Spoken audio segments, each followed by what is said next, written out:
အားလုံးပဲမင်္ဂလာပါရှင်ဒီနေ့ကတော့ကိုရီးယားဘာသာစကားရဲ့တရားပိုင်းနဲ့ပတ်သက်ပြီးတော့သင်ပေးသွားမှာဖြစ်ပါတယ်ကိုရီးယားဘာသာစကားမှာတရားကို monpop လို့ခေါ်ပါတယ်ဒီနေ့သင်ပေးမယ့်တရားကကရိယာပေါင်း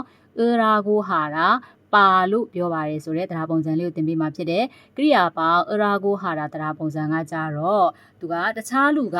အမိန်ပေးစေခိုင်းတဲ့စကားညွှန်ကြားတဲ့စကားကိုတဆင့်ခံပြန်ပြောတဲ့အခါမှာသုံးတယ်။တစုံတစ်ယောက်ကအမိန်ပေးစေခိုင်းတဲ့စကားညွှန်ကြားတဲ့စကားကိုတဆင့်ခံပေါ့နော်။ကြားခံလူတစ်ယောက်ကတဆင့်ခံပြန်ပြောတဲ့အခါမှာသုံးတဲ့တရားပုံစံလေးဖြစ်ပါတယ်။ကရိယာပေါင်းရာကိုဟာရာပါလို့ပြောပါတယ်။ဒီကရိယာပေါင်းရာကိုဟာရာကိုလည်းပဲသူကအတူပုံစံသုံးမယ်ဆိုရင်ရာကိုဟာရာကိုရေယူလို့အသုံးပြုနိုင်ပါတယ်။ဟုတ်ပြီအဲ့ဒါဆိုတော့ဒီအသုံးကိုဘယ်လိုသုံးမှလဲကြည့်ကြည့်ရအောင်။ကရိယာပေါင်းရာကိုဟာရာကိုပစ္စုပန်ပုံစံနဲ့သုံးမယ်ဆိုလို့ရှိရင်ကရိယာမှာအသက်ပါတယ်ဆိုလို့ရှိရင်ရာကိုဟာရာပါလို့ပြောပါတယ်ကရိယာကလာတက်နဲ့ဆုံးမယ်အသက်မပါဘူးဆိုရင်တော့ကရိယာပေါင်းရာကိုဟာရာပါလို့ပြောပါတယ်ဒီလိုမျိုးသုံးမယ်ကရိယာမှာအသက်ပါတယ်ဆိုရင်ကရိယာပေါင်းရာကိုဟာရာပါလို့ပြောပါတယ်ကရိယာမှာအသက်မပါဘူးဆိုရင်ကရိယာပေါင်းရာကိုဟာရာပါလို့ပြောပါတယ်အတူမျိုးလေးအသုံးပြုလို့ရတယ်ရာကိုဟာရာနေရာမှာရေယူလို့အတူကပုံစံလည်းပြောလို့ရတယ်အဲဆိုတော့ဒါရေယူကြဘယ်လိုသုံးပါလဲကရိယာမှာအသက်မပါဘူးဆိုရင်ကရိယာပေါင်းရေယူပါလို့ပြောပါတယ်ကရိယာမှာအသက်မပါရင်ကရိယာပေါင်းရေယူပါလို့ပြောပါတယ်ဒါကြတော့ပစ္စုပန်ပုံစံဟာတာပေါ့နော်နောက်အတိတ်ပုံစံနဲ့သုံးမယ်ဆိုလို့ရှိရင်တော့ကရိယာမှာအသက်ပါတယ်ဆိုရင်ရာကိုဟေဆော်ယောပါလို့ပြောခဲ့တယ်ဒီဟာရာကိုသူကအတိတ်ပုံစံဆိုတော့ဟေဆော်ယောပြောင်းလိုက်ရုံပဲဟုတ်ပြီနော်ကရိယာမှာအသက်မပါဘူးဆိုလို့ရှိရင်တော့ကရိယာပေါင်းရာကိုဟေဆော်ယောပါလို့ပြောခဲ့တယ်အဲဒီမျိုးလေးအသုံးပြုလို့ရတယ်ရာကိုဟေဆော်ယောကိုလည်းသူကရက်ဆော်ယောဆိုပြီးတော့အတူကပုံစံသုံးလို့ရတယ်သုံးကြည့်မယ်ဆိုရင်ကရိယာမှာအသက်ပါတယ်ဆိုရင်ကရိယာပေါင်း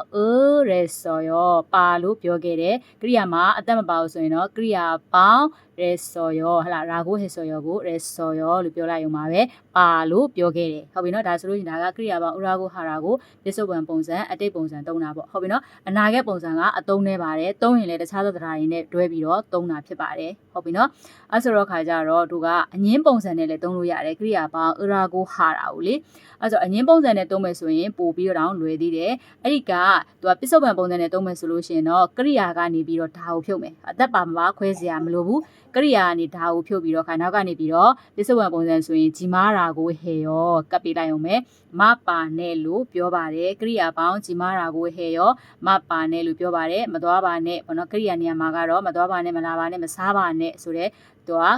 ကျတော့ကရိယာကြီးလာမှာပေါ့ဒီကရိယာပေါင်းဥရာကိုဟာရာမှာကတော့ action verb တွေနဲ့ပဲသုံးတယ်နော် action verb တွေပဲလာမှာဖြစ်ပါတယ်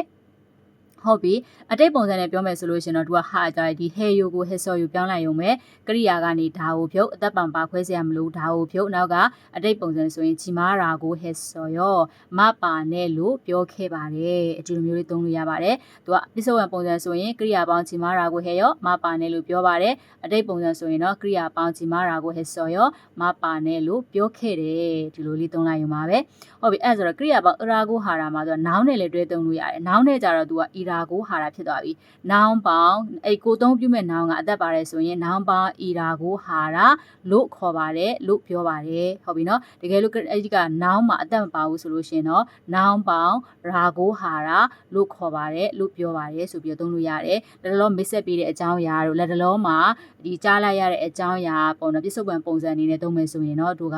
နောင်ပေါင်းသက်ပိုင်အရာကိုဟာရာအသက်ပိုင်အရာကိုဟာရာလို့ခေါ်ပါတယ်လို့ပြောပါတယ်ဆိုပြီးသုံးပြုလို့ရတယ်ဟုတ်ပြီနော်အဲ့ဆိုတကယ်လို့ဒီဟာကိုလည်းသူကအတိတ်ပုံစံနဲ့သုံးလို့ရသေးတယ်အတိတ်ပုံစံသုံးမယ်ဆိုရင်ဒီဟာရာကိုဟေဆော်ယူပြောင်းလိုက်ရုံပဲကိုသုံးပြုမဲ့နောင်ကအသက်ပါရဆိုရင်နောင်အပေါင်းအရာကိုဟေဆော်ရောဒါတော့လို့ပြောခဲ့ပါတယ်ဒီနေရာမှာတော့နောင်နေလာမှာပေါ့လေနောင်လို့ပြောခဲ့ပါတယ်ဒီလိုမျိုးဖြစ်သွားမှာပေါ့ဟုတ်ပြီနော်အဲ့ဆိုတော့ခါကျအသက်မပါဘူးဆိုရင်တော့နောင်ပေါင်းသူကရာကိုဟေဆော်ရောဒီနေရာမှာနောင်လို့ပြောခဲ့ပါတယ်ဒီလိုမျိုးလေးအသုံးပြုလို့ရပါတယ်ဟုတ်ပြီအဲ့ဆိုတော့ဒါလေးတွေကိုတို့ဝါကြထဲမှာထည့်ပြီးတော့အသုံးကြည့်မယ်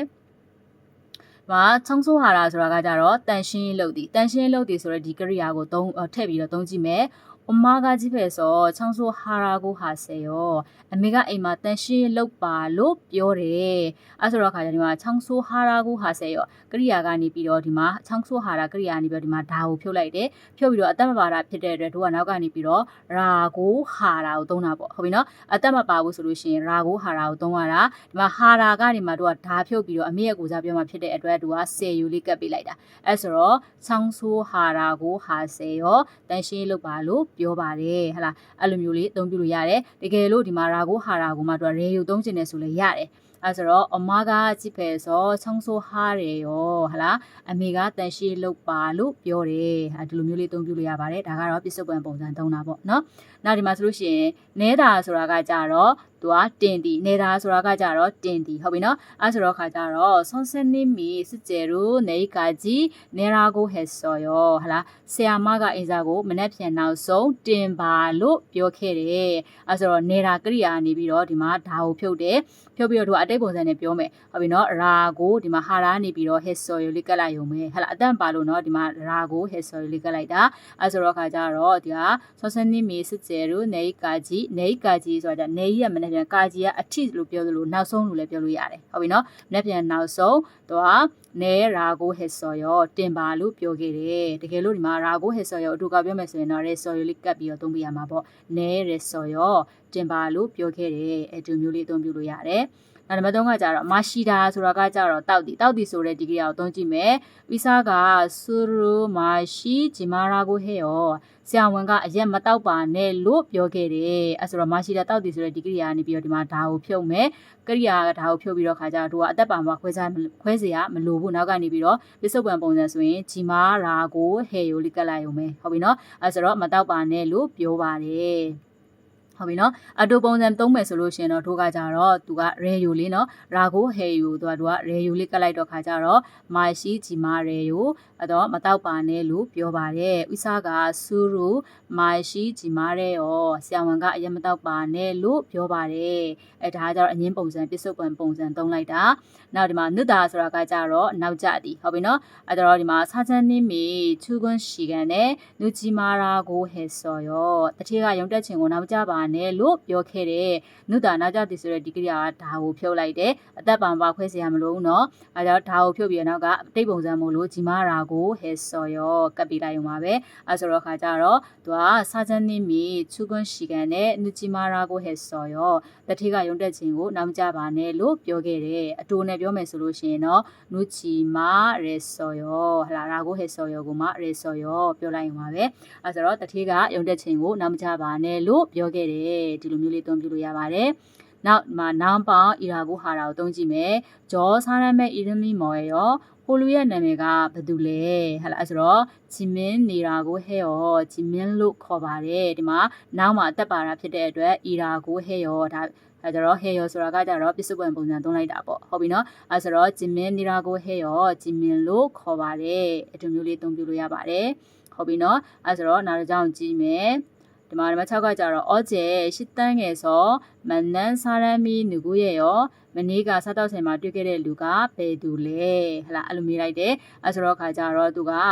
선생님이라고 했어요. ဆရာမလို့ပြောခဲ့ပါတယ်။ဒီမှာ선생님ဆိုတဲ့ဆရာမမှာအသက်ပါတာဖြစ်တဲ့အတွက်အီရာကိုအတိတ်ပုံစံဖြစ်တဲ့အတွက် 했어요 ကိုသုံးလိုက်တယ်။အဲဆိုတော့ခါကြတော့선생님이라고 했어요.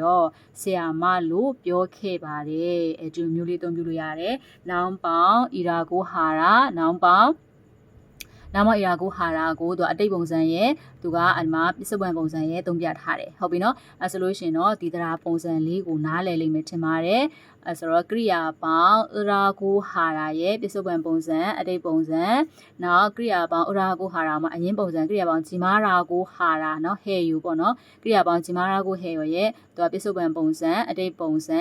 နောင်ပေါင်းအီရာကိုဟာရာပုံစံကိုနားလည်လိမ့်မယ်ထင်ပါတယ်တေချာလေးလိုက်ပြီးတော့လေ့လာပါအားလုံးပဲအဆင်ပြေကြပါစေကိုရီးယားဘာသာစကားလေ့လာတာလည်းတိုးတက်ကြပါစေရှင်အားလုံးကျန်းမာပေးကင်းကြပါစေရှင်